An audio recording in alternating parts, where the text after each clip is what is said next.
Salut, c'est Enzo, bienvenue dans cette nouvelle vidéo. Aujourd'hui, on va voir ensemble 7 conseils pour faire décoller votre blog WordPress. On commence tout de suite avec le premier conseil qui est tout simplement de choisir un sujet précis. Il y a beaucoup de blogueurs qui choisissent un thème généraliste. Ils pensent qu'en faisant ça, ils vont toucher plus d'audience. En réalité, c'est une erreur. Il vaut mieux choisir un sujet précis, une niche. Comme ça, vous allez acquérir une image d'expert dans ce domaine. Donc par exemple, si on prend le thème du bien-être, lancer un blog sur le bien-être, c'est trop généraliste. Ça englobe beaucoup trop de choses. Donc il vaut mieux se spécialiser dans une sous-catégorie. Par exemple la phytothérapie, et là toutes les personnes qui sont intéressées par ce domaine vont venir sur votre blog. Quand on est débutant, on a peur qu'en se spécialisant dans une niche, ça restreigne notre audience, mais au contraire, plus vous allez être ciblé, plus vous allez être précis, plus vous allez attirer de l'audience, et plus cette audience sera fidèle à votre contenu. En effet, un visiteur il va préférer aller sur votre blog qui parle de phytothérapie plutôt que d'un blog qui parle du bien-être en général, parce qu'il va se dire que vos conseils sont plus pertinents et que vous avez de meilleures connaissances dans le domaine. Donc, premier point, c'est très important de choisir une niche précise. Le deuxième conseil que je peux vous donner pour faire décoller votre blog, c'est de choisir les bons mots-clés. Quand on est débutant, on a le réflexe de rédiger des articles un peu au feeling et un peu choisir nos sujets comme on le sent. Mais c'est une erreur. Si vous faites ça, vous risquez d'écrire des articles de blog qui n'intéressent personne et ne jamais faire décoller votre audience. Il vaut donc mieux choisir des mots-clés qui sont recherchés et c'est comme ça que vous arriverez à développer votre première audience. Pour savoir quels mots-clés choisir, je vous conseille l'outil Ubersuggest, vous aurez le lien en description. Cet outil va vous permettre d'avoir le nombre de recherches mensuelles sur les mots-clés et d'avoir une estimation de la concurrence en référencement.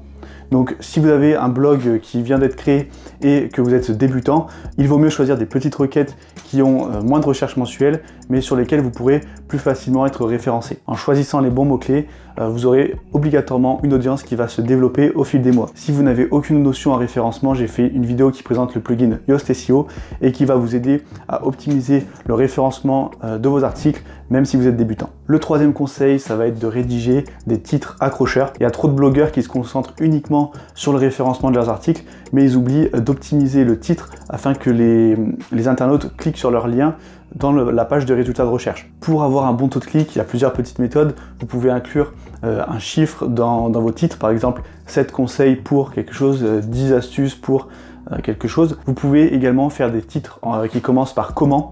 Donc ça, c'est des articles qui marchent très bien, c'est des articles orientés tuto et pour lesquels vous aurez un bon taux de clic parce que ça va résoudre un problème précis. Pour améliorer votre taux de clic, vous pouvez aussi utiliser des mots forts. Donc ça, il ne faut pas en abuser pour ne pas perdre sa crédibilité, mais vous pouvez utiliser des mots tels que incroyable, indispensable, hors du commun, voilà, des petits adjectifs comme ça qui sont forts et qui vont impacter le lecteur. Un bon taux de clic, ça va indirectement permettre d'améliorer votre référencement parce que si Google voit que les internautes cliquent facilement sur votre lien, il se dit que c'est du contenu qui est intéressant et il va donc le mettre en avant.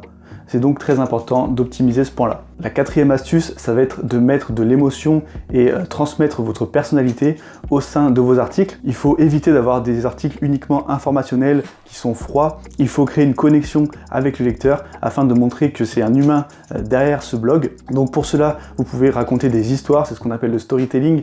Ça va vous permettre de transmettre des émotions et de créer cette connexion avec le lecteur puisqu'il pourra s'identifier. Pour certains thèmes précis, vous pouvez également parler des résultats de ce que vous présentez dans cet article, quels impacts ça a eu sur votre vie. Pour interpeller le lecteur, c'est important de s'adresser directement à lui, donc il faut utiliser le vous le plus de fois possible dans vos textes et éviter les je, les nous pour vraiment s'adresser au lecteur directement. Selon votre thème et selon votre cible, vous pouvez également utiliser le tutoiement pour essayer de créer une proximité avec le lecteur, mais ça ne se prête pas à toutes les niches. La cinquième astuce qui va vous permettre de faire décoller votre blog WordPress et surtout de le faire connaître dans votre milieu, c'est de rédiger des articles invités.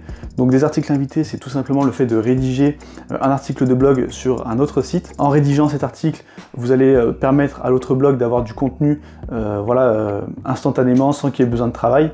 Et vous allez placer un lien vers votre site au sein de cet article. Comme ça, les internautes qui ont apprécié lire l'article invité pourront être redirigés vers votre site. De plus, si vous faites beaucoup d'articles invités, ça va contribuer à votre référencement puisque si beaucoup de blogs de votre thématique ont un lien vers votre site, eh bien ça va améliorer l'image de votre site aux yeux de Google. Les articles invités, c'est donc quelque chose à ne pas négliger. Ça sert à rien de se précipiter à rédiger plein d'articles sur son site. Il vaut mieux en rédiger quelques-uns sur son site, puis ensuite se concentrer sur des articles invités afin de faire décoller l'autorité de notre site. La sixième astuce, ça va être d'essayer de créer une communauté et donc de créer une relation avec vos lecteurs. C'est comme ça que vous pourrez avoir un blog qui tient sur le long terme et qui n'est pas là seulement pour donner des informations froides. Pour créer une communauté, il va falloir inciter vos lecteurs à commenter les articles. Donc à chaque fin d'article, vous pouvez demander l'avis des lecteurs afin qu'ils le partagent dans l'espace commentaire. Une fois qu'il y aura quelques commentaires en dessous de vos articles, ça va enclencher un cercle vertueux. De plus en plus de monde va commenter et participer à la discussion. Et donc ça va améliorer également votre référencement parce que Google va voir qu'il y a beaucoup de contenu, que cet article génère de l'engagement et donc va le mettre en avant dans les pages de résultats de recherche. La dernière étape à suivre pour avoir un blog à succès, c'est de respecter les règles principales de lisibilité. Sur votre blog, la lecture doit être le plus agréable possible puisqu'on veut que le lecteur reste le plus longtemps possible sur notre site. Pour améliorer la lisibilité de vos articles, il y a plusieurs astuces. Vous pouvez par exemple réduire la largeur du contenu pour éviter de fatiguer les yeux de vos lecteurs qui vont faire des allers-retours. Il faut éviter le contenu qui prend toute la largeur de l'écran. Moi je vous conseille de limiter à 700 pixels, comme ça c'est une largeur qui est raisonnable et qui facilite la lecture. C'est également important de faire des petits paragraphes, donc 3-4 lignes maximum, puisque quand on arrive sur une page et qu'on voit des gros pavés, ça nous donne envie de partir. Donc il vaut mieux avoir des petits paragraphes espacés afin d'aérer la lecture. Pour aérer la lecture, vous devez également utiliser des titres et des sous-titres. Ça permettra de faciliter la compréhension de l'article et surtout, si un lecteur est seulement intéressé par une partie de votre article, il pourra s'y rendre directement et trouver l'information rapidement. Le fait d'utiliser des images est également très important pour alléger le texte. Donc inconsciemment, dès qu'il y a des images, ça nous incite plus à lire et ça facilite la lecture. Donc moi je vous conseille, à chaque fois que vous avez un titre, en dessous vous mettez une image pour qu'il y en ait au moins minimum 3-4 dans votre article. Pour ce qui est de la police de caractère, faites attention à ne pas utiliser une police qui est trop extravagante, on va dire. Pour les titres vous pouvez le faire, mais pour le corps de texte il faut utiliser des polices classiques qui vont être faciles à lire, donc par exemple Arial. Vous pouvez également choisir une police qui correspond un peu plus à votre charte graphique, mais il faut veiller à ce que la lisibilité soit bonne sur cette police. Et il faut également un bon contraste entre l'arrière-plan et le texte. Donc l'idéal c'est tout simplement un fond blanc avec du texte noir. C'est ce qu'il y a de plus classique, mais c'est ce qui marche le mieux. Faut éviter les contrastes un peu bizarres comme on peut voir sur d'anciens sites, comme un fond rouge avec une police verte dessus.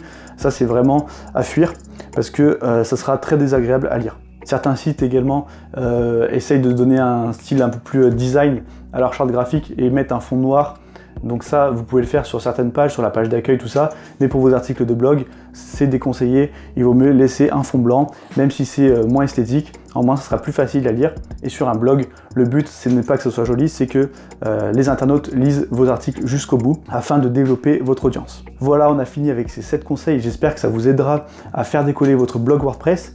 N'hésitez pas à liker et à commenter afin d'améliorer le référencement de cette vidéo. Si vous n'êtes pas encore abonné à la chaîne, vous êtes libre de le faire dès maintenant en cliquant juste ici et on se retrouve très bientôt pour une nouvelle vidéo.